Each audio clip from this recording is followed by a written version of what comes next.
traumhaft da zu sein, aber irgendwie, es ist schwierig, wirklich vollumfänglich zu fassen, was gerade passiert. Wir haben so viele Erlebnisse die ganze Zeit.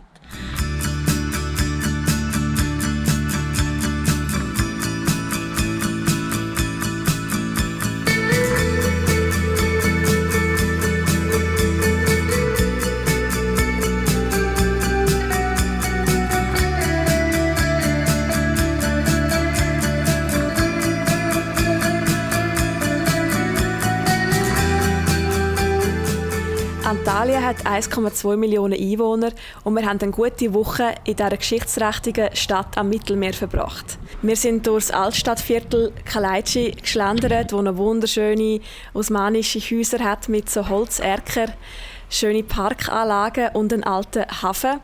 Alleine schon der Eingang zur Altstadt mit dem 1700 Jahre alten Hadrianstor ist eindrücklich. Und natürlich haben wir auch noch ein bisschen Geschichte eintauchen und sind das archäologische Museum besuchen mit überlebensgrossen Statuen von Göttern und Kaisern. Ein perfekter Abschluss zu unserer Reise entlang der lykischen Küste.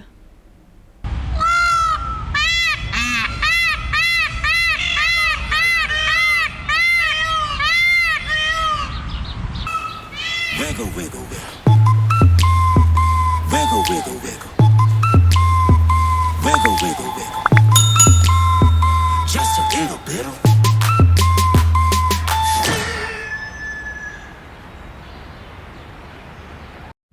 So, nachdem wir von unseren Jungs aus Kahramanmaraş so viel über die bekannte Klasse von dort gehört haben, hat sich der Dario dann mal eins gegönnt. Ja, endlich.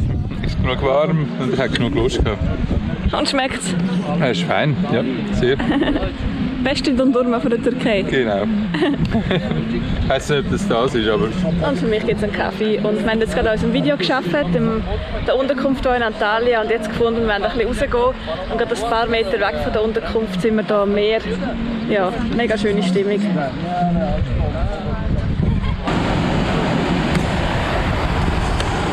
Ja, wir sind bei den Düden Wasserfall am Anfang von Lara Beach. Das sieht man hier hinten. Die Richtung ist Stadt Antalya.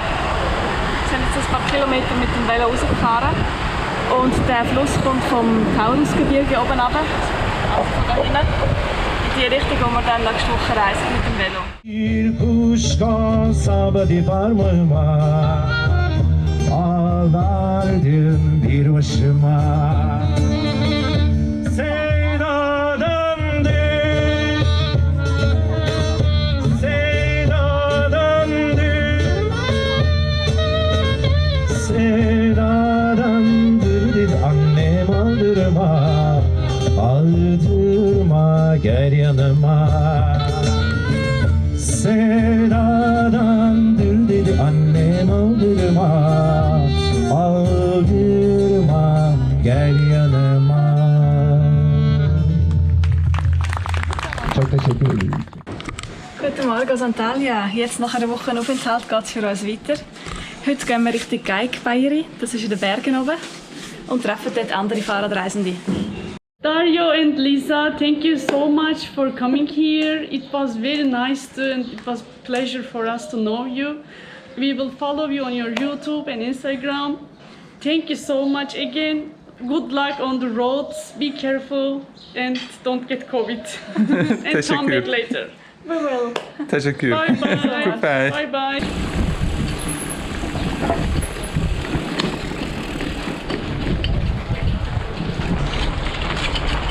Ich habe gerade von der Hotelbesitzerin vorher ein Armband bekommen, das sie selber gemacht hat für die Weiterreise, die wir so Glück bringen oder uns.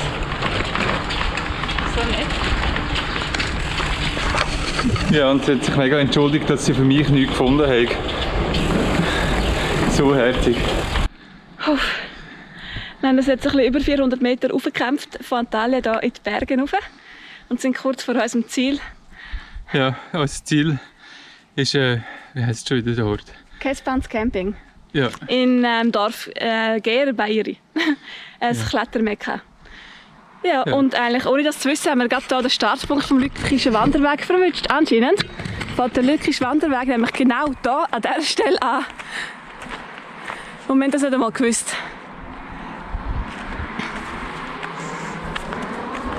Ja, der Lykia Jolu, da oben geht er los. Ja, dem sind wir auch schon einen Teil gewandert. Ja. Und es ist auch schöne Berglandschaft da hinten mit spektakulären Felsen. Leider nicht gerade das beste Wetter im Moment. Es wird hoffentlich morgen besser. Ja, und jetzt gehen wir runter in den Campingplatz und schauen, ob wir dort unser Zelt aufstellen können. Und wir gehen dort hin, weil andere Radreisende, die wir von YouTube kennen, Vagabonds, auch dort sind. Und wir gefunden haben, bevor wir weiterreisen, Richtung Osten wäre es doch noch lässig, einander zu treffen. Genau. Darum reisen wir jetzt in die gegengesetzte Richtung, als wir eigentlich ursprünglich wollten. Naja. Haben wir gestern Abend spontan entschieden. So ist das halt. Habt ihr euch heute hochgekämpft, ne? War schlimm? Das ist schon sausteil. Also, gemäß Komoot hätten wir noch 200 Höhenmeter mehr machen müssen, aber waren dann froh, als wir das gemerkt haben. Wir sind nämlich hier im Klettergebiet, einem der besten türkischen Klettergebiete anscheinend. Wunderschön gelegen, Dorf Geyik Bayeri.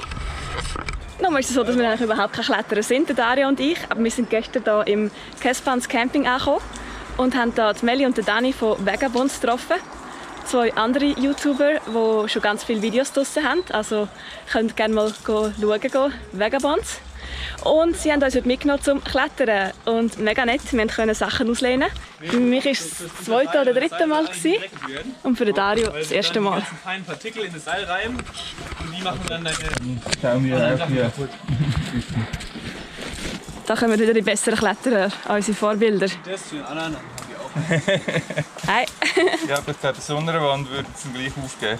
Ja, die haben nichts zum Essen dran. Hallo! Hi! Wir sind heute mit Dario und Lisa am Klettern. Ja, Melli macht jetzt die kleine Hexen, was ist das? die 5a. 5a, ja. Ja, Ja, ich werde berichten und ich werde für euch vorlegen und ihr werdet es genießen, hoffe ich. Ja, richtig, richtig schön, dass ihr dabei seid. Also macht echt voll viel Spaß.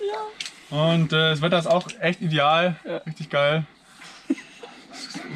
Komisch, wenn jemand einfilmt. Seid ihr doch gewohnt? Ja, dann machen wir es aber normal selber. Ja, klar. Gerade was anderes. Ja. Lisa hat gerade ihre erste 5a gemacht. Und Dario hat belayed. Da kommt sie gleich runter. Boah, super. Bravo! Applaus! Bravo. Seil! Cool. Ja, wieder auch. Richtig cool. Und jetzt bist du voller Adrenalin. Brutal, oder? echt brutal. Man würde es nicht denken. Sieht nicht so krass aus. Ja, das hast du super gemacht. Richtig gut, ja. Das ist echt so ein Schockmoment, wenn man ein bisschen fällt. Ja, das stimmt. Aber das hast du auch super gemacht. Das gehört dazu. Ja, das ruhig passt schon. bleiben, oder? Ja. Danke, Dario. Bravo, Dario. 5a weggerockt. Am ersten Tag klettern, überhaupt. Cool. Willkommen zurück auf der Erde. Super geil. Aber meine Füße machen mega weh. Die schmerzen richtig. Und wie war's? Ja, wenn man plötzlich so an einer Stelle ist, wo es fast keine Griffe mehr gibt, schwierig. Ja.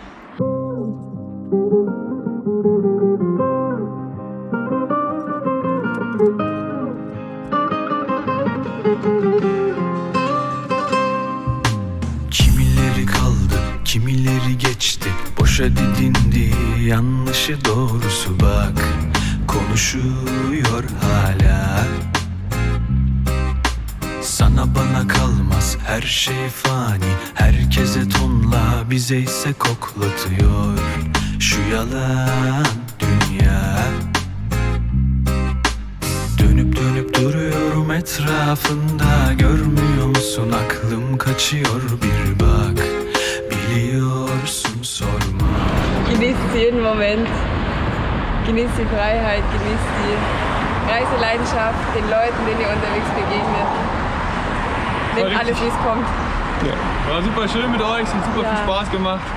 Auch Klettern, alles. Also richtig schön, dass ihr auch raufgefahren seid und euch das angetan habt, diesen Hügel da zu nehmen. Ja, Respekt, also wirklich, wir wissen, wie grauenvoll es ist. Das habt ihr super gemacht. War eine tolle Zeit und ich bin mir sicher, wir sehen uns wieder. Ja, das war Vagabond. Und wir hoffen, dass wir sie definitiv wieder sehen. Ja. Ganz, ganz sicher. Ja.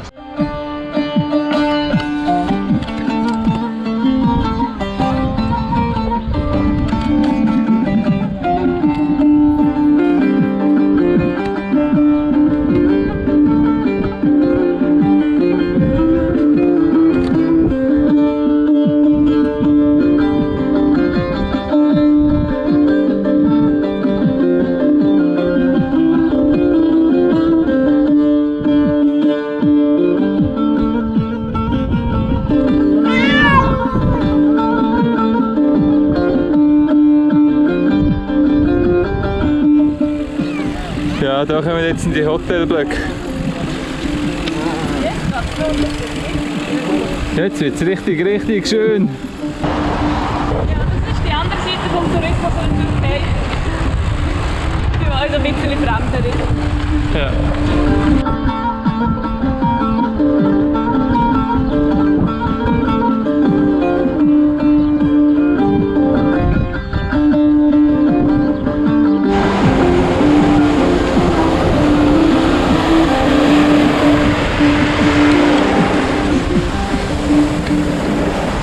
Ja, das letzte Mal am Meer. Und jetzt geht es ab in die Berge und wir wissen nicht, ob wir das Meer das nächste Mal sehen.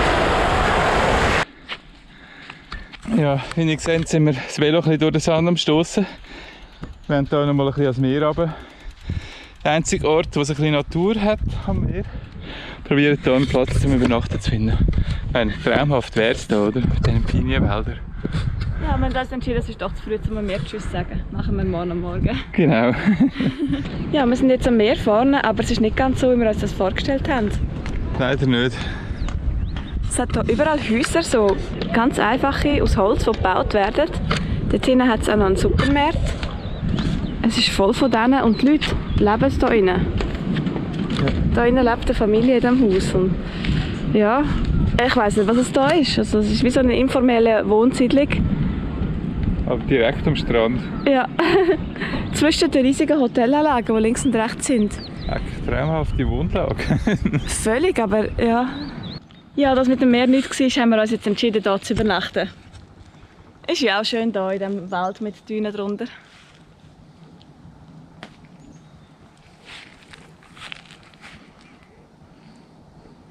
Ja, bei uns gibt es jetzt zu essen. Das feines Linsendal. Mm. Ja.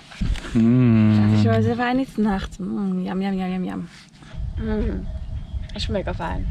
Das ist super fein. Mm. Und das da draussen.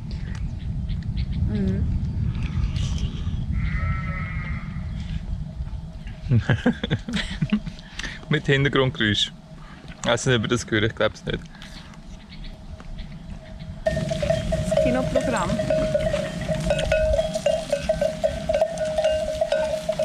Ja, die Sonne kommt gleich. Ja, wir haben wunderbar geschlafen hier. Es war so ruhig, es ist mega schön. Ja, jetzt zeigen wir euch mal, wie wir das machen hier.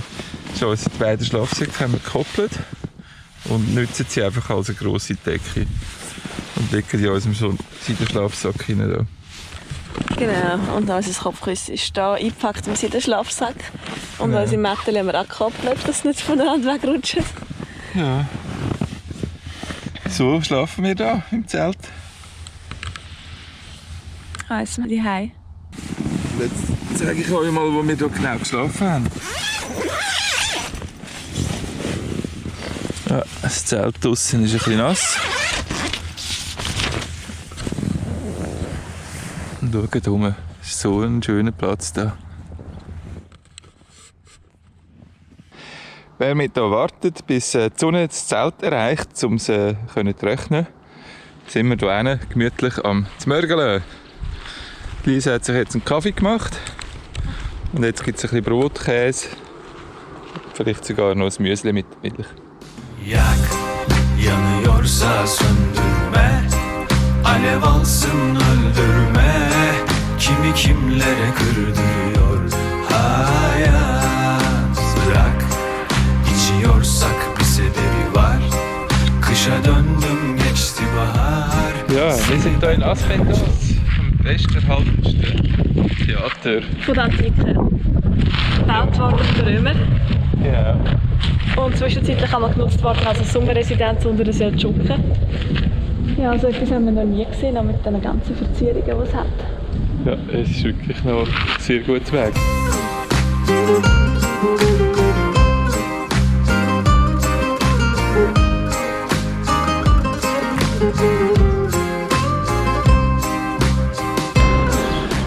Ja, aber die Berge rufen. Jetzt haben wir keine Ausrede mehr, jetzt müssen wir gehen.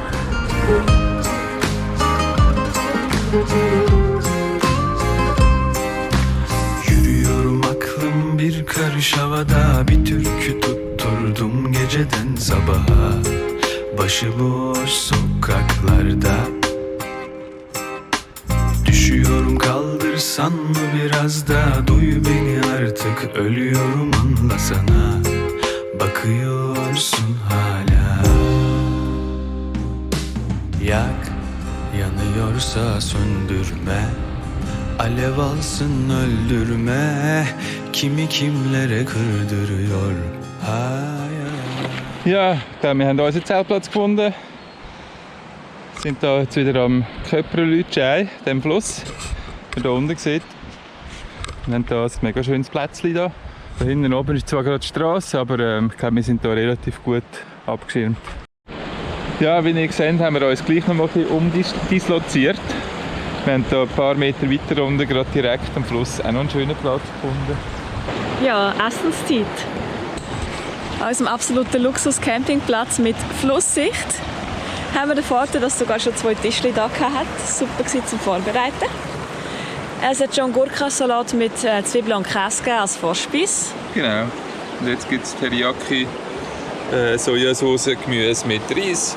Yum. Guten Morgen zusammen. Das ist unser Panoramafenster auf den Fluss raus. Ja, ganz spezieller Platz zum Übernachten.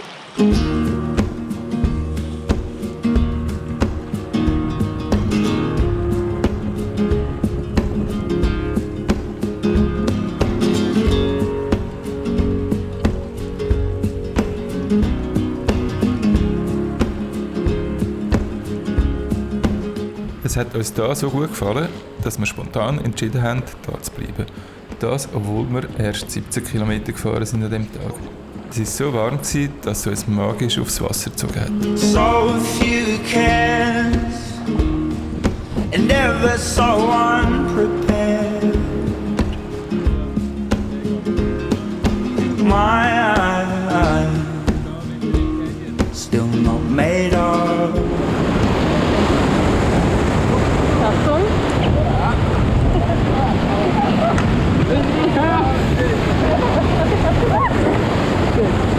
Wir haben leider verpasst, oder? Ja. Okay. Ich glaube, das schaffen wir nicht. Let's go, yes. Ja, vor 3 Tagen waren wir am Klettern, jetzt am Raften. Und wir schauen den Felsen an, wenn er am liebsten draufklettern. Oder so ähnlich. Das ist mit dem schon. Inside, so much I could have said. You try and keep strong. You sigh, so much I could have said. Ja, wir sind am Köprelü Canyon. Da, wo wir gestern unten dran sind, River raften. Jetzt mal auf der anderen Seite von oben. Leider ist heute nicht mehr ganz so schön Wetter wie gestern. Heute machen wir einen Pausentag, fahren ohne Gepäck rum und nehmen es gemütlich.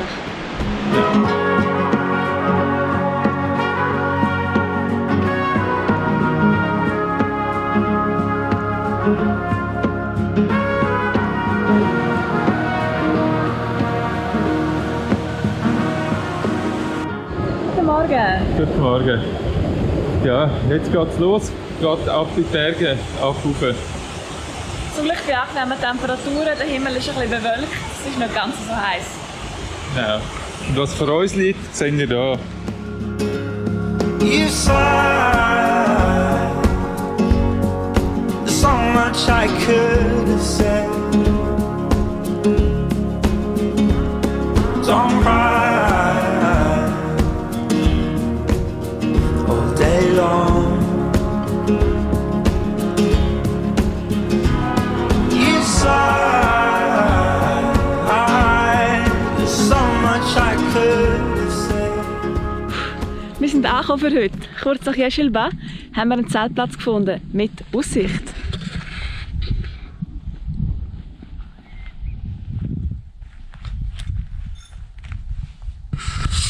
Jetzt vorher gerade noch ein Hirt vorbeigekommen mit der Härte und er hat gesagt, es sei überhaupt kein Problem, wenn wir hier zelten. No problem. Also ja, Glück gehabt, dürfen wir da bleiben und die schöne Aussicht geniessen. Ja, aber jetzt wird es Zeit, um etwas zu kochen. Das Highlight vom Tag. Essen mit einer mega Aussicht. Ja, Ich bin noch nicht gestrahlt. ich auch nicht. Frisch aus dem Zelt trümmelt. Ja, das war unser Platz heute Nacht. Es ist wunderschön da. Kann man die Schönheit von einem Augenblick wirklich fassen, sodass es darüber hinausreicht, einfach zu denken, wow, ist das schön da? Wie macht man das? Wie fühlt sich das an, wenn man einen Moment wirklich erfasst? Ja. Es ist traumhaft da zu sein, aber irgendwie, es ist schwierig, wirklich vollumfänglich zu fassen, was gerade passiert. Wir haben so viele Erlebnisse die ganze Zeit. Eine Aneinanderreihung von wunderschönen Momenten. Und manchmal ist es schwierig, es ist alles so intensiv, das einfach wirklich komplett zu fassen. Vielleicht muss das auch nicht sein, vielleicht passiert das erst im Nachhinein. Wie macht ihr das? Wie fassen wir einen Moment voller Schönheit?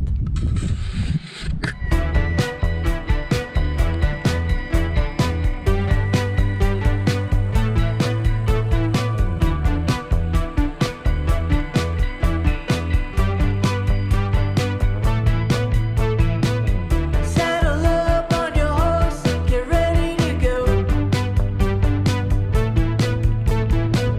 Saddle up on your horse, get ready to go. Ja, wodurch, hä? Wo ist der Laden? Wir suchen den Laden und den Bäck, der es dort hat. Ich sage dann nicht der richtige Moschee, oder? Ich würde sagen, tendenziell die Hauptstraße entlang. Und das wäre auch durch. Ja, Ja.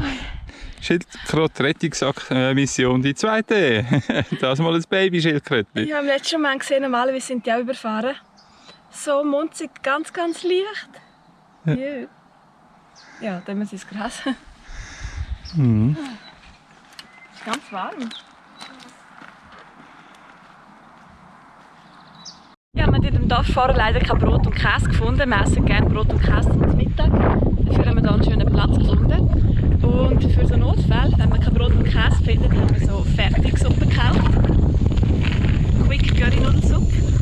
Und sind das jetzt am Aufkochen und haben einfach noch ein bisschen rote Linsen dazu getan, damit wir sicher genug Energie haben. Ja, wir haben noch ein bisschen würzen, weil im einen von diesen beiden Säckchen hat es kein Gewürz drin gehabt. Tja. Bravo! Sehr lustig. Und wir haben noch ein Froschkonzert beim Mittagessen. Ja, das ist unser Abzweiger. Jetzt heisst es Dirt Road. Und man sieht sie ganz knapp hier hinten durch. Da geht es rauf und dann hier oben hin und her und hin und her und dort oben drüber. You're a warrior, you're a warrior. You're a warrior, you're a warrior. Take a sign from someone you know. Take a sign from someone you know. Das war der Moment, wo wir 2 Schokoriegel nacheinander essen ohne schlechtes Gewissen. Aber schaut mal die Aussicht an hier oben. Das ist schon schön. Aber ja, bis dort rauf müssen wir noch. Bow down, you're ready to go. Bow down before you're ready to go. Ja, noch 100 Höhenmeter und dann haben wir es geschafft. Wir müssen noch dort rauf und dann noch ganz leicht zurück und dann dort oben sind wir. Schau lieber die Aussicht an. So. Ja. Wir sind ein bisschen verschwitzt. Ja, es ist ein verdammter Kampf.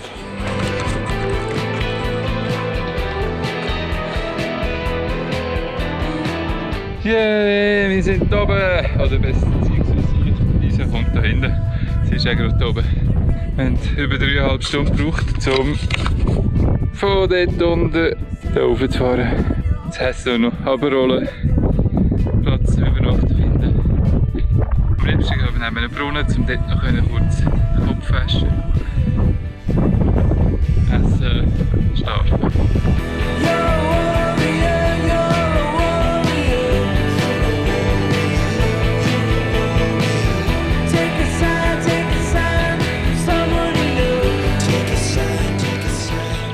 Ja, wir sind an unserem Zeltplatz angelangt. Wir sind ein bisschen weiter runtergefahren, weil wir, wie ihr hier im Hintergrund seht, andere Schweizer getroffen haben, und zwar genau auf dem Pass oben. Die haben uns Zeit gelassen zum Nacht. Und wir können warm duschen. Genau. Mega genial. Fühlt uns richtig super. Ja. Mega schönes Gefühl. Ja, da fahren sie, die Schweizer. Das war mega nett. Tschüss!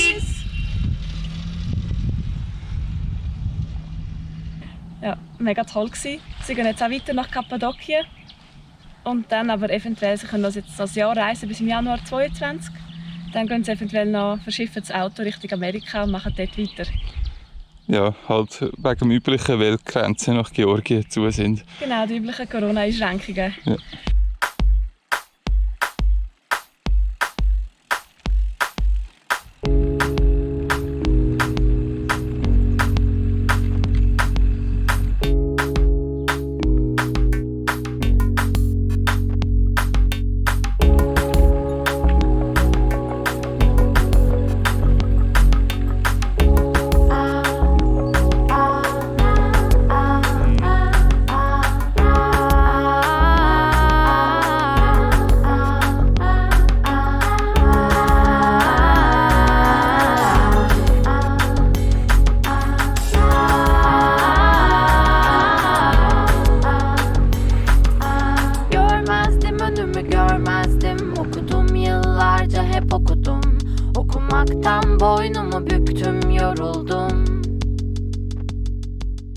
Schmerzhaften Veloweg für sture Velofahrer haben wir gefunden.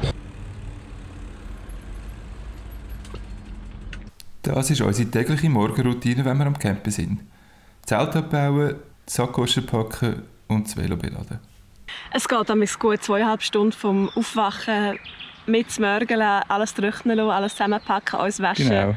Ja, heute sind wir wirklich um 5:30 schon wach gewesen und jetzt ist 8:30. Also es braucht ewig. Ja. Daheim im Alltag sind wir schneller vor dem Arbeiten. Genau. Ja, jetzt gehen wir nach Konya. Und dann müssen wir schauen, wie es mit unserer Reise weitergeht. Es gibt neue Restriktionen hier in der Türkei. Es gibt schon wieder einen Lockdown. Das mal ein Full-Lockdown, nicht nur am Wochenende. Ja, aber es ist uns noch nicht ganz klar, wie fest das auch für Touristen, also für uns gilt. Gelten wir auch als Touristen? Das ist die andere Frage noch. Ja, mal schauen, wie es weitergeht. Ja, los geht's. Ja.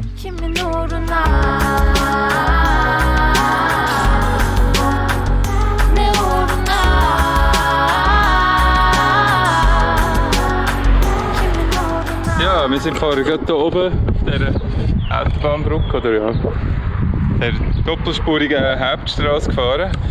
Wir haben gesehen auf der Karte, dass hier unten in das Tal herab eine Straße hat, wo es fast keine Höhenmeter hat. Und wir haben aber keine Verbindung gesehen. Und wir haben jetzt gleich eine gefunden. Und zwar dort hinten oben durch. Herkes köşesini kapmış iyi ama ben nasıl büyük adam olacağım? Bir tek seni bana çok gördü dünya. İyiler bu savaşı kaybetmiş. Peki ben nasıl büyük adam olacağım? Kötü olmak seni geri getirir mi acaba? Görmezdim önümü görmezdim. Denedim her şekilde denedim. Konya ist vor allem bekannt für das Mevlana-Museum und die tanzenden Derwisch, die sich leider während der Pandemie nicht gedreht haben. Im Mevlana-Museum befindet sich das Grab vom berühmten persischen Dichter Rumi aus dem 13. Jahrhundert. Ein Anziehungspunkt für viele Pilger und auch für uns.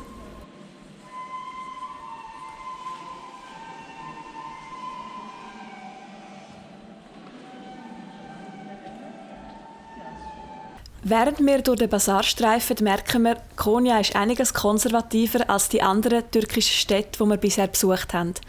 Viele Frauen tragen Kopftücher und lange Mäntel. Und auch das Angebot in den Läden ist anders.